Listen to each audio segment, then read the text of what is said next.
Films Indian Sheikh చేస్తుంది అన్న చెప్తున్నా కదా. ట్రైలర్ టీజర్ వచ్చినాక అందరికి గూస్ బంప్స్. ఎన్టీఆర్ ఫ్యాన్స్ కి ఫుల్ మీల్స్ కాదు ఇది. దమ్ బిర్యానీ పెట్టినంట సాటిస్ఫాక్షన్ అవుతారన్న. కోటల్ శివ డైరెక్షన్ లో మినిమం ఉంటది అన్నతోటి. తెలుసు కదా ఎట్లున్నది ఇప్పుడు గ్లిమ్స్ అందరు చూసి ఆల్రెడీ. ఇంత దాంట్లోనే పబ్లిక్ టాక్ చూస్తే ఆల్రెడీ ఇట్లా ఇండియా షేక్ అయ్యేటట్టు వస్తున్నాయి ఆల్రెడీ. ఎన్టీఆర్ ఫ్యాన్స్ కి ఫుల్ బిర్యానీ, ఫుల్ మిల్స్, మొత్తం దమ్ బిర్యానీ అన్ని అయిపోతాయి అన్న. ఎన్టీఆర్ లుక్ మామూలుగా లేదన్న. ఆ గ్లిమ్స్ లుక్ అయితే ఒక పక్క చూపిస్తాడు, ఒక ఫైట్ సీన్ లో నరుకుంటా పోతాడు సముద్రం కాడ. మామూలుగా లేదన్నా చెప్తున్నా. గ్లిమ్స్ ఇట్లు ఇచ్చిండంటే మినిమం మావాడు. ట్రైలర్ లో మాత్రం మినిమం ఉంటదన్న. ట్రైలర్ వచ్చినాక మాత్రం చెప్తున్నా ఇండియా షేక్ కావాలి అంతే.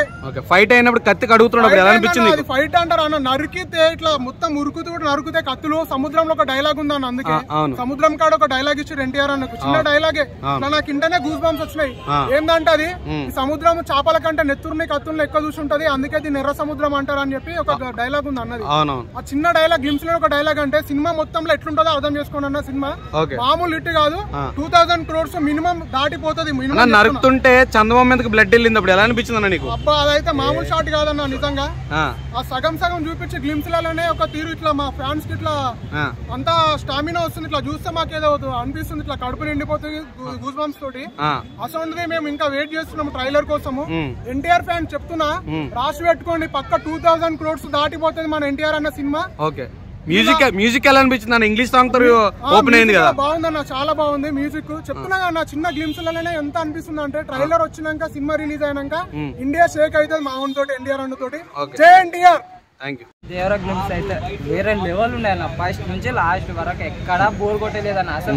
అసలు స్టార్టింగ్ ఆ కొండల మధ్యలో అసలు పడవలు వచ్చేప్పుడు విజువల్స్ తో పాటు లాస్ట్ కూడా టైటిల్స్ కాడ కూడా ఏంద్రనైనా ఇంత క్రియేటివిటీతో చేసినారు అనిపించింది. కొరటాల శివ ఇంత మంచి చేస్తాడని నేనైతే ఎక్స్పెక్ట్ చేయలేదు. ఎన్టీఆర్ డైలాగ్ కూడా చాలా బాగుంది. ఈ సముద్రము చేపల కంటే ఎక్కువగా నెత్తుర్ని కత్తుల్ని ఎక్కువ చూసినది, అందుకేనేమో దీన్ని ఎర్ర సముద్రం అంటారు కదా. అది రక్తం ఏరులై పాడుతుంది అని అంటారు కదా కొందరు, అలా కాదు ఈ సముద్రాలయ్యే పారుతుంది. ఆ సీన్స్ అయితే ఎన్టీఆర్ అన్న లుక్స్ కానీ ఆ ఫైట్ సీన్స్ కూడా చాలా బాగున్నాయి. ఆ కంటైనర్ల మధ్య ఆ షిప్ల కాడ వాళ్ళు ఎక్కడము చాలా అన్ని విజువల్స్ అనేది ఎక్కడ మిస్ కాలేదు. అసలు ఇన్నాళ్ళు ఎందుకు ఏమో అని దాచిపెట్టాను, కానీ ఈ రోజు మాత్రం బయట పడితే ఓల్డ్ ఈజ్ గోల్డ్ అన్నట్టు అసలు గోల్డ్ లా ఉంది. అసలుకి మనం అయితే విజువల్ వంటల్స్ అయితే ఫుల్ ఎంజాయ్ చేసినాను. నాకైతే ఎక్కడ బోర్ కొట్టలేదన్న. డైలాగ్స్ తో పాటు మొత్తం ఎక్కడ చూస్తే ఆ షిప్లు మొత్తం ఫైట్ ఎలా అనిపించింది? కత్తి ఫైట్ కాడినప్పుడు అది రౌండ్ చందమామకి బ్లడ్ ఏంద్రనైనా ఈ అమ్మ ఇంత క్రియేటివిటీతో తీసినారు అనిపించింది. షార్ట్ మాత్రం అది కూడా నెక్స్ట్ లెవెల్ అనిపించింది అన్న. ఓకే, మ్యూజిక్ ఎలా అనిపించింది అన్న? మ్యూజిక్ బ్యాక్గ్రౌండ్ మ్యూజిక్ కూడా బాగుంది. ఇంతమంది వచ్చే అనే సౌండ్ అది కూడా చాలా బాగుంది. హాయ్ అని పెట్టానా? ఓకే అన్న. నాకైతే వణుకు పుడుతుంది, తడిసిపోయేటట్టున్నది. దేవరా అంటే దేవుడు అంటారు. ఇప్పటివరకు దేవుడైన ముగ్గురు, ఇక్కడి నుంచి దేవుడైన పదం మారిపోయి దేవరా అంటారు కావచ్చు. ఆ సముద్రంలో వెళ్ళి మనం స్నానం చేస్తాం ఎంజాయ్ చేయడం కోసం. ఇక్కడ అలా అనిపించట్లే. ఎన్టీఆర్ఏ సముద్రానికి రక్తంతో స్నానం చేస్తున్నాడు అనే ఫీలింగ్ కలిగింది నాకైతే. సముద్రం ఇప్పటివరకు చేపలనే చూసింది, కత్తుల్ని రక్తాన్ని నెత్తుర్ని చూసిన డైలాగ్ అయితే సూపర్. బీజం బాగుంది. నెక్స్ట్ చందమామ. ఫుల్ మూన్ అంటే ఇప్పటివరకు మన మమ్మీ అన్నం తినకపోతే దా దా దా దా అని అద్దాలను చూపించింది, అదే ఫుల్ మూన్ అనుకున్నాం. ఆకాశంలో కనబడింది 4-5 రకాలుగా రెడ్గా ఏదో రకరకాలుగా ఉంటుంది, అదే ఫుల్ మూన్ అనుకున్నాం. నాకు ఇప్పుడు అనిపిస్తుంది ఫుల్ మూన్ అంటే ఇదేమో అని. ఆ మూన్ ని రక్తంతో ఇలా రౌండ్ అప్ చేసేస్తారు. అసలు ఆకాశంలో అంత లాంగ్ లో కనబడుతుంటే ఆ ఎడిటర్ ఎవరు, ఆ గ్రాఫిక్స్ ఎవరు కానీ నాకు నీ దండాలు రావు, కొరటాశివులకు కాదు మీకే దండం పెడతా. నాకు ఖతర్నాగా అనిపించింది. నెక్స్ట్ రాజమౌళి సినిమా తర్వాత ప్రతి ఒక్కరు హ్యాట్రిక్ కొట్టేశారు ఫ్లాపుల్లో, హిట్లలో కాదు ఫ్లాపుల్లో. సో అది పోతుంది అనిపిస్తుంది, ఆ మరక పోతుంది, ఆ మచ్చ పోతుంది అనిపిస్తుంది. దేవరా దేవరా దేవరా దేవరా దేవుడు వరాలు ఇవ్వడానికి రారమ్మని పిలుస్తున్నట్టుగా నాకైతే అనిపిస్తుంది.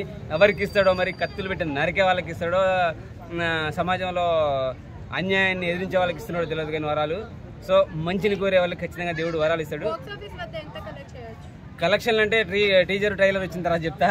ఇది మాత్రం అన్నిటికన్నా చాలా బాగుంది. అది మచ్చ అయితే పోతుంది, రాజమౌళి తర్వాత మచ్చ అయితే పోతుంది. దేవరా సూపర్గా ఉంది. ఎన్టీఆర్ అభిమానులకు పండుగ.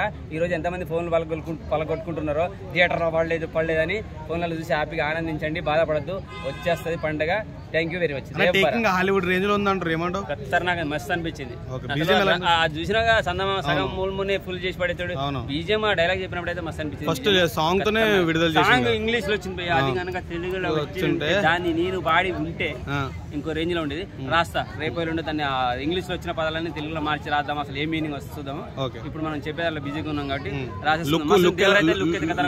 లుక్ చూసినా ఒక దగ్గర ఇట్లా ఇట్లా ఓర చూపుతే చూస్తున్నాడు.